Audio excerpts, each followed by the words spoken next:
Bonjour à tous et bienvenue sur La Retraite à 40 ans, le podcast pour prendre sa vie en main. Chaque dimanche, retrouvez une personne comme vous qui échange sans fil sur ses origines, ses ambitions, ses aspirations, sa relation à l'argent. Je m'appelle Victor Laura, je suis l'expert français du frugalisme et du mouvement FIRE, Financial Independence and Retire Early, indépendance financière et retraite précoce. Retrouvez mon livre La Retraite à 40 ans, c'est possible aux éditions Larousse. Pour rejoindre le mouvement FIRE, c'est sur devenirfrugaliste.com. Il y a une communauté, des workshops et des outils.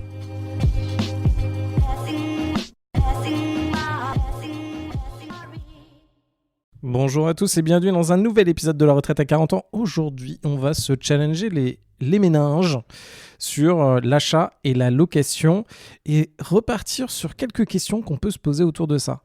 En fait, avec un des derniers épisodes que j'ai effectué, vous pouvez regarder, on a parlé d'un cas d'un auditeur qui m'a posé des questions sur son appartement à Paris, s'il fallait le garder ou pas. Et j'avais exposé plusieurs scénarios et ce qui pouvait être intéressant pour lui, etc. Et en faisant ça, je me suis reposé la question de, il serait peut-être bien que je fasse un bon modèle pour vérifier au bout de combien de temps finalement ça vaut le coup d'être propriétaire de sa résidence principale ou pas. Alors attention, parce que là on est dans un cas un petit peu particulier, je vais revenir dessus. Mais en gros, on peut se poser des questions, je me mets à votre place et la place dans laquelle j'étais il y a déjà quelques années. Une place où vous vous dites, ok, j'aimerais bien acheter ma résidence principale, pourquoi pas à Paris. Comment je peux vérifier si c'est intéressant pour moi? Est-ce qu'il y a des cas un petit peu extrêmes où finalement acheter ma résidence principale, ça ne va pas? Alors, là, on est dans un cas particulier. Pourquoi?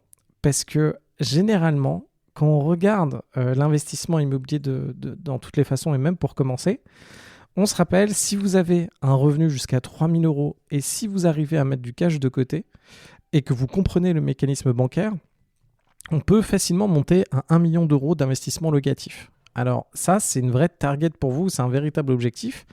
Et si vous faites les choses bien et un petit peu plus poussé et que vous gagnez entre 3 et 5 000 €, on peut carrément arriver à monter jusqu'à 2 millions d'euros. Quand on est dans cette stratégie pour monter à ces 1 et 2 millions d'euros, généralement, l'investissement dans un appartement à Paris, c'est pas forcément la bonne chose et il faut carrément aller dans l'investissement locatif.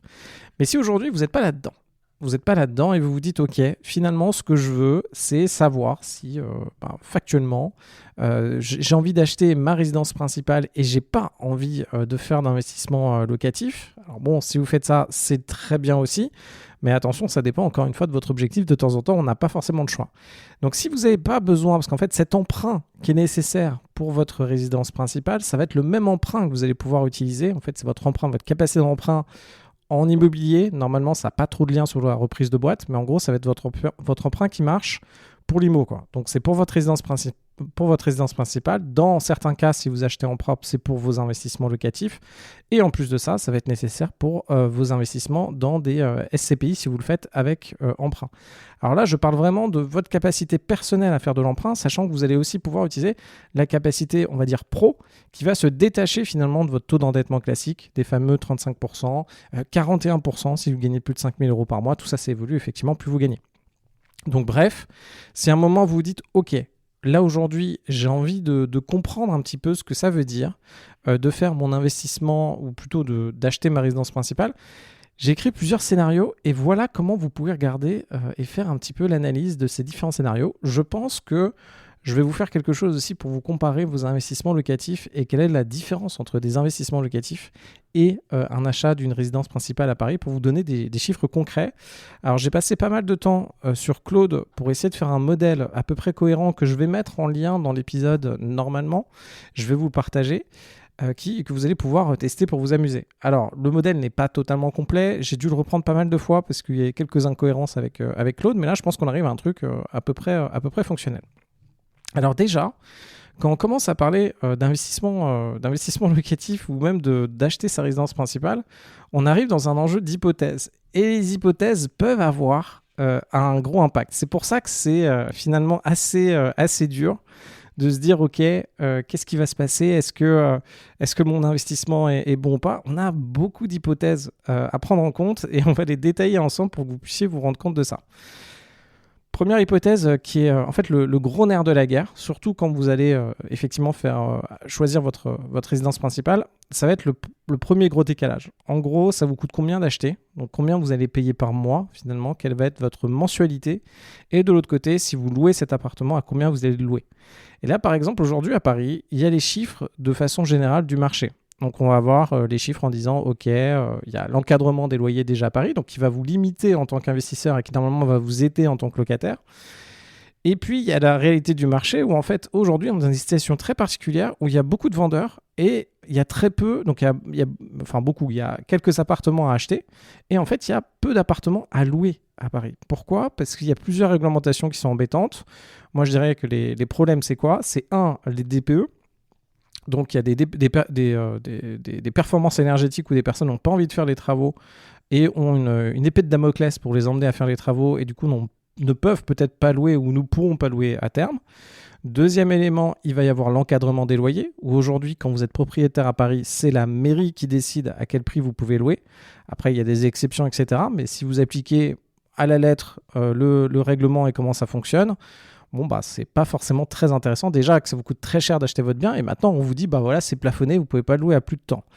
Et un autre élément aussi derrière, c'est que là aujourd'hui, il y a un climat quand même en France où on a un véritable problème de justice sur l'immobilier. La justice est franchement, c'est n'importe quoi. Moi je vous le dis directement. Aujourd'hui, si vous avez un locataire, c'est un peu comme un salarié. Vous avez un locataire alors c'est pire que les salariés. Vous avez un locataire qui a envie de vous faire chier. Il arrive, il vous présente des bons bulletins de salaire, du jour au lendemain, il ne paye plus et franchement, il sera quasiment pas inquiété. Donc, il y a des évolutions des lois là-dessus, mais en réalité, si vous connaissez 2-3 techniques, vous pouvez très bien ne pas payer votre loyer pendant 2 ans, lancer une procédure sera lancée contre vous, vous avez 2 ans, vous mettez un avocat et bref, généralement, on va quasiment rien vous demander. Et ça, c'est la réalité du marché. Donc, il y a plein de personnes qui ont des appartements à Paris, ils vont se dire « Ah ouais, non mais… la peur aussi de la dégradation. C'est-à-dire que quand vous louez un appartement, en fonction d'à qui vous allez louer, soit vous louez à quelqu'un qui s'occupe très bien de votre logement, sinon vous allez retrouver, vous avez votre beau parquet, ça va vous embêter, etc. Ce qui fait qu'il y a plein de propriétaires qui, finalement, à Paris, se disent « Ok, moi, je veux pas le louer. Je veux pas le louer parce que c'est galère. Le rendement qu'on me propose, il n'est pas très important. Je peux pas louer au prix que je veux. Deuxièmement, la mairie va venir m'embêter sur des trucs, ce qui peut être vrai aussi. Et troisièmement, j'ai des locataires où j'ai un risque que le mec il me dise qu'il paye plus comme ça. Et puis après, c'est devenu un peu dans les mœurs, quoi. Moi, ce qui m'embête un peu, alors c'est pas une réalité sur l'investissement locatif global, mais j'ai peur qu'à un moment, en fait, cette phase ça devienne un peu comme traverser au milieu de la rue à Paris. Vous êtes américain, vous arrivez à Paris, vous voyez tous les gens qui traversent un peu dans tous les sens. Vous êtes, à moins que vous habitiez à New York, vous êtes en train de vous dire qu'est-ce qui se passe dans ce pays, c'est tous des fous, quoi. Personne ne respecte les lois. Parce qu'on est censé traverser sur les passages piétons, et sinon c'est 90 € d'amende, je pense, à l'époque. Et là, sur l'immobilier, on arrive à un stade où il y a de plus en plus de gens qui disent « Ok, finalement, je paye pas », parce que les sanctions, en fait, sont pas très importantes. Bon, ok, il faut passer par la case procès, etc. Mais il y a pas mal de gars où, finalement, ça commence à arriver dans les mœurs. Bon, je suis convaincu qu'à un moment, ce truc-là va sauter. Je sais pas qui va prendre la problématique et s'en occuper, mais à un moment, on va effectivement faire sauter toutes les protections, une très grande protection des locataires en France. Ça va forcément arriver, parce que c'est, à mon avis, plus tenable. Bref, on est dans un monde un peu particulier et ce qu'il faut retenir aujourd'hui, c'est quoi? En fonction des hypothèses que vous prenez, il y a pas mal de choses qui changent. Donc le premier truc, c'est de vous dire, donc c'est lié finalement non seulement à votre mensualité d'emprunt, donc à quel point vous pouvez emprunter sur longtemps et quels sont les taux d'intérêt auxquels vous pouvez emprunter, et le prix au mètre carré.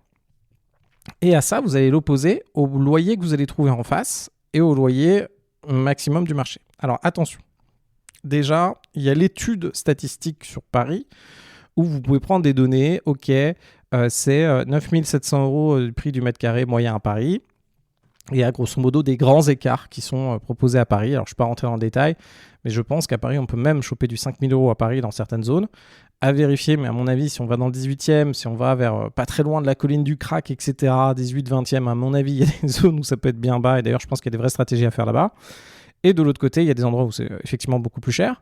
Et après, sur les loyers à Paris aujourd'hui, c'est une guerre pour avoir certains types d'appartements. Et je pensais que cette guerre s'arrêtait simplement aux colocations et aux petits appartements pas trop chers, quoi. Alors pas trop chers, entre 1 000 et 2 000 € par mois, mais en réalité pas du tout. Ça va sur toute la gamme d'appartements. Et cette guerre de prix vient par rapport aux facteurs dont je vous avais parlé avant. Et en plus, beaucoup de personnes qui veulent habiter à Paris, parce que c'est franchement sympa d'habiter à Paris, de vivre l'expérience. Du coup, là, je me dis, bon, déjà, dès le début, en fait, moi, j'ai fait des calculs en mettant, OK, je mets les loyers plafonnés au mètre carré et je vais comparer à des prix moyens de Paris et puis les loyers plafonnés maximum. Dès ce premier élément-là, effectivement, on compare ce que vous allez pouvoir faire en respectant finalement le bien tel que c'est. Après, il y a un autre enjeu dans la modélisation que je n'ai pas pris en compte, c'est finalement le coût que ça a. Donc là, vous allez l'occuper à 100% du temps. Et ce que je n'ai pas pris, c'est les travaux qui sont nécessaires. Pour faire simple, rappelez-vous que certains éléments, alors moi je l'ai bien vu et je vous en ai parlé plusieurs fois, j'ai un gros immeuble à Ivry-sur-Seine où j'ai beaucoup de radiateurs. Et les radiateurs ont une durée de vie, il y a écrit que c'est une durée de vie d'11 ans. Et bizarrement, enfin de 10 ans, entre 10 et 15 ans, ou je crois que c'est 10 ans ceux que j'avais. Et bien bizarrement, franchement, à 14-15 ans, ils sont tous en train de tomber en rade. Donc là, ils sont tous en train de crever. Donc il faut effectivement les remplacer. Puis quand vous en avez, je ne sais pas exactement combien j'en ai, mais quand vous en avez un paquet, je dois en avoir peut-être une quarantaine là-dedans. Bon, ça fait 40 radiateurs à remplacer. Donc ça fait quand même beaucoup.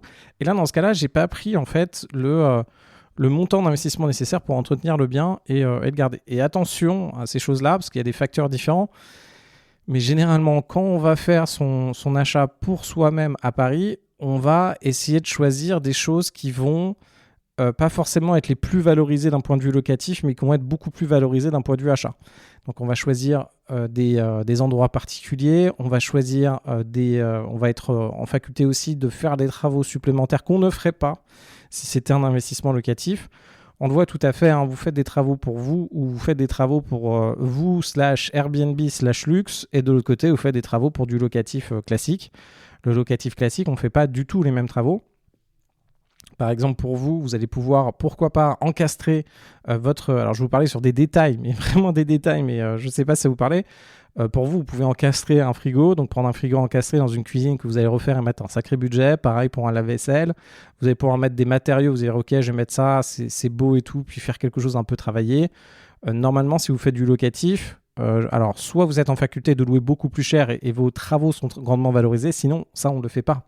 C'est-à-dire que quand vous achetez une machine à laver ou un lave-linge encastré, ça peut coûter le double pareil pour un frigo, qu'un frigo simple que vous allez juste poser comme ça. Donc en fait, il y a des façons d'acheter et c'est moins joli, oui, effectivement, dans votre locatif, mais il y a des moyens en fait de bien gérer ça. Il y a des moyens de, finalement, quand vous faites des travaux et vous le voyez, mais en fonction, et ça c'est un truc qui s'apprend, mais en fonction de où vous avez des appartements, ce ne sera pas du tout les mêmes travaux.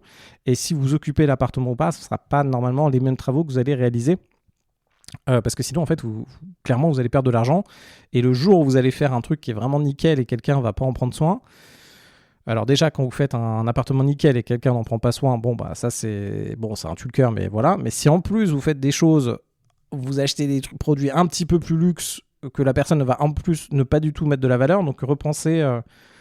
Alors c'est l'expression, je crois que c'est donner du caviar au cochon. Je vais vous dire que ça existe clairement. Il y a des moments où voilà, vous allez avec quelqu'un qui adore le vin ou qui met énormément d'importance sur boire un château Pétrus. Ok. Ben là, vous prenez un château Pétrus, vous avez les experts autour de vous, ils vont dire ah ouais, c'est fantastique, enfin ils pourront tester le truc, ils pourront vraiment tester la subtilité d'un vin comme ça, ils sont en capacité de tester la subtilité d'un vin comme ça. Vous avez quelqu'un qui met énormément d'importance sur les trucs qui coûtent cher. Bon, vous achetez du Pétrus, vous expliquez, la personne elle va googler, elle va voir que Pétrus c'est un truc, ça coûte 500 balles, 600 balles la bouteille, elle va dire ah ouais, tiens, ça. Et puis la personne, ça va avoir un véritable impact sur elle. Et après, il y a simplement des personnes qui ne vont absolument pas remarquer, être en capacité d'apprécier le fait que c'est quelque chose qui coûte cher d'un côté et de l'autre côté quelque chose qui a un goût particulier. Je vais vous dire, dans l'immobilier, c'est exactement la même chose. Il y a plein de personnes qui ne sont pas en capacité d'apprécier un design particulier, une façon de faire les choses, comme pour les vêtements, comme pour tout, etc. Donc attention à ça. Donc si je reviens sur l'étude qu'on est en train de faire ensemble, ce qui s'est passé, ce qu'on modélise nous, on a effectivement le prix d'achat avec un prix au mètre carré. On a, quand vous vous posez la question d'un achat ou pas, c'est surtout les frais qui sont... Enfin, il y a deux choses auxquelles il faut se demander. Il y a d'un côté les frais d'acquisition que vous avez et que vous n'avez pas en location. Donc là, c'est principalement les frais de notaire. Là, ce que j'ai pas mis, c'est les travaux supplémentaires. Et après, vous avez la différence de coût mensuelle. Donc la différence de coût mensuel, ça va être avec principalement la taxe foncière qui sera à payer en plus pour le propriétaire et quelques dizaines d'euros, alors ça dépend ce que c'est, mais quelques dizaines d'euros supplémentaires qui seront à payer pour le propriétaire par rapport au locataire. Donc ça, on va descendre dans le détail. Donc vous avez votre crédit. Votre crédit, bien sûr, après ça dépend parce qu'on est obligé de fixer des hypothèses. Déjà, moi, ce que j'ai simulé, c'est 12 scénarios et je vais vous dire pourquoi j'ai fait ces 12 scénarios, mais on pourrait en avoir beaucoup plus. C'est-à-dire là, par exemple, en vous parlant, on aurait pu faire le cas d'acheter un des appartements les moins chers à Paris et comparer par rapport au loyer d'un appartement les moins chers de Paris. Qu'est-ce que ça change ? On aurait pu comparer avec un achat sur 20 ans et pas 25 ans.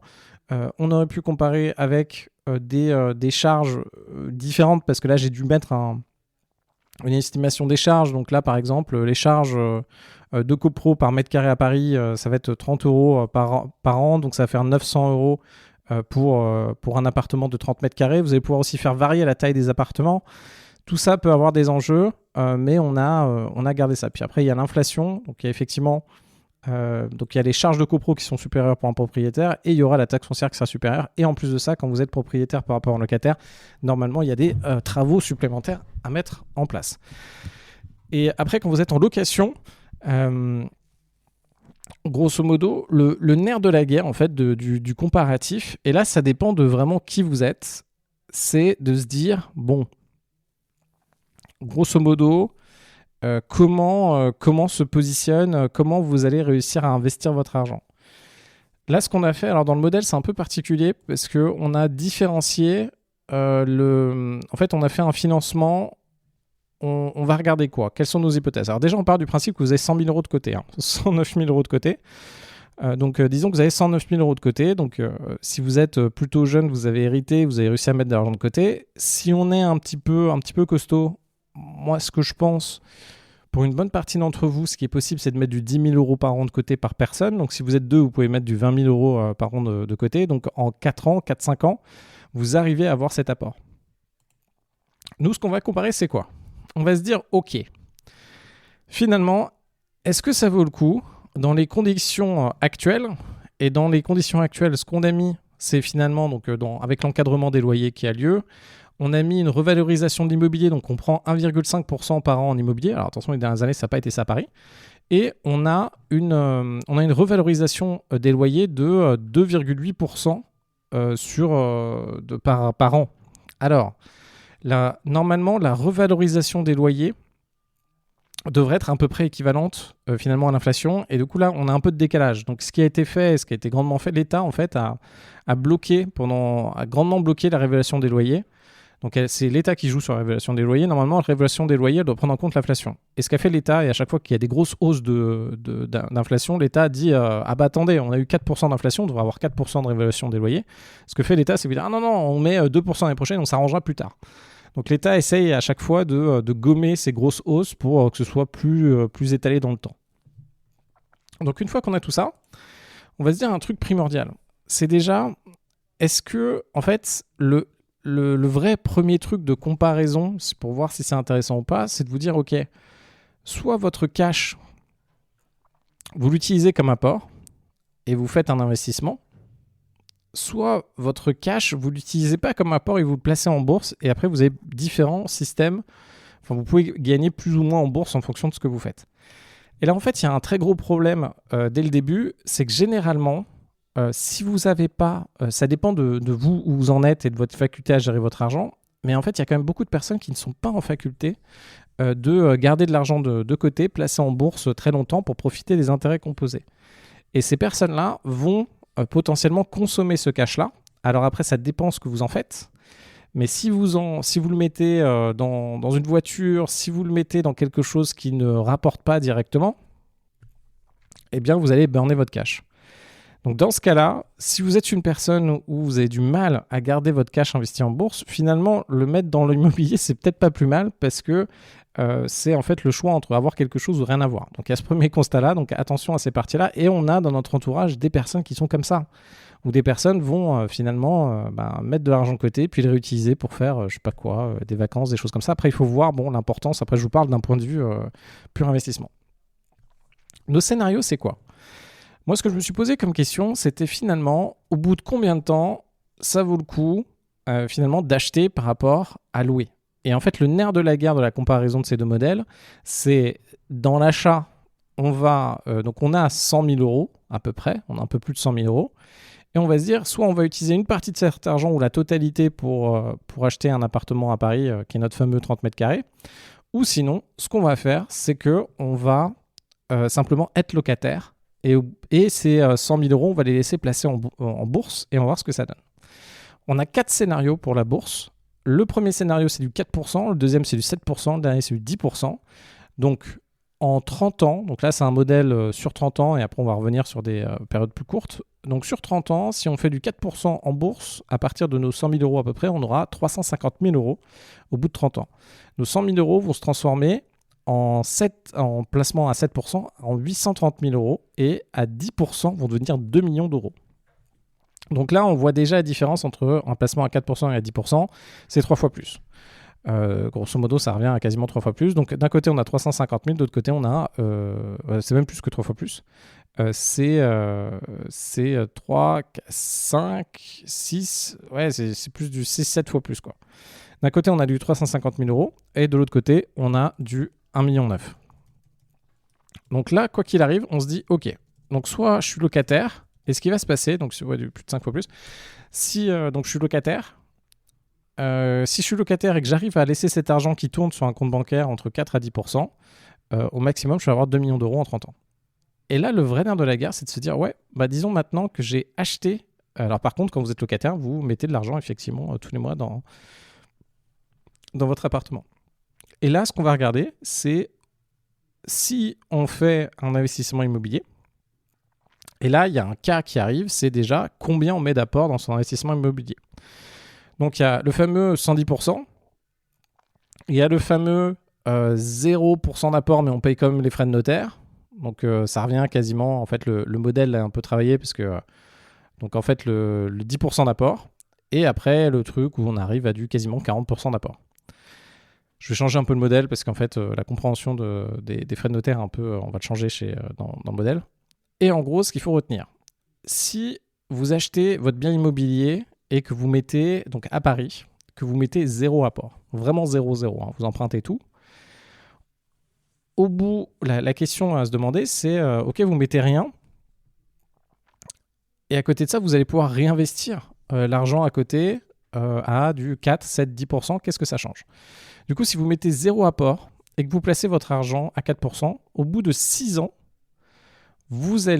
c'est plus intéressant, en fait, d'avoir acheté votre bien immobilier, c'est plus intéressant que de le louer. Si c'est à 7, c'est 7 ans. Si c'est à 10, c'est 7 ans.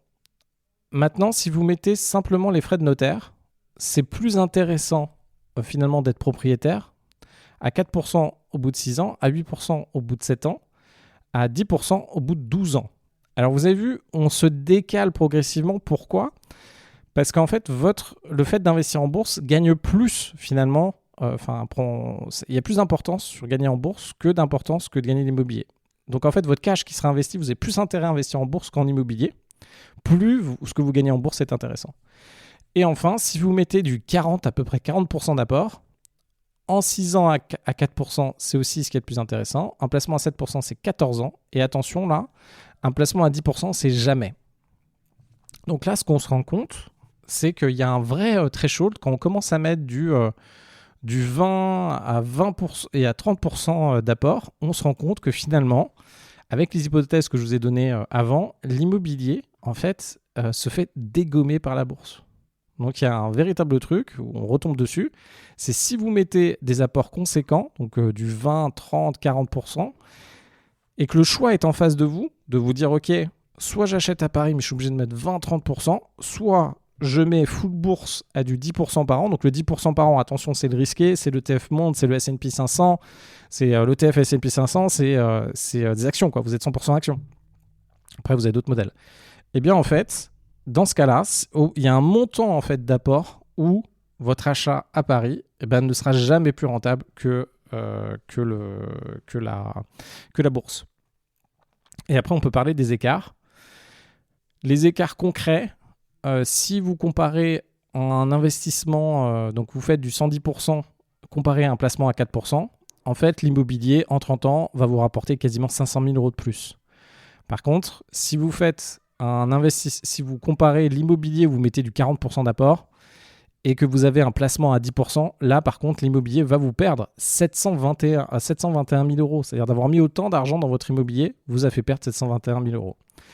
Donc là, il y a cette grosse lecture qui est de se dire, OK, finalement, et c'est quelque chose que je vous dis assez souvent, plus vous allez mettre d'apport dans des biens immobiliers, moins vous allez avoir de cash qui sera réutilisable pour faire de la bourse ou autre chose. Mais dès que vous avez du cash, attention à là où vous allez le mettre et au risque que vous allez prendre. Parce que si vous avez du cash et que vous l'utilisez dans des opérations qui sont moins rentables que l'immobilier, c'est à chaque fois la même question. C'est pas forcément intéressant. Alors, ça peut être intéressant pour vous diversifier, etc. Mais il y a quand même ces sujets-là. Du coup, ce que je vous propose, je vais vous mettre le petit modèle en lien. Je vais le modifier quand même sur les pourcentages d'apport là, pour que le menu soit un petit peu mieux. Je vous le mettrai en lien de l'épisode. N'hésitez pas à me dire ce que vous en pensez. Et moi, je vous souhaite une très bonne journée. On se retrouve demain.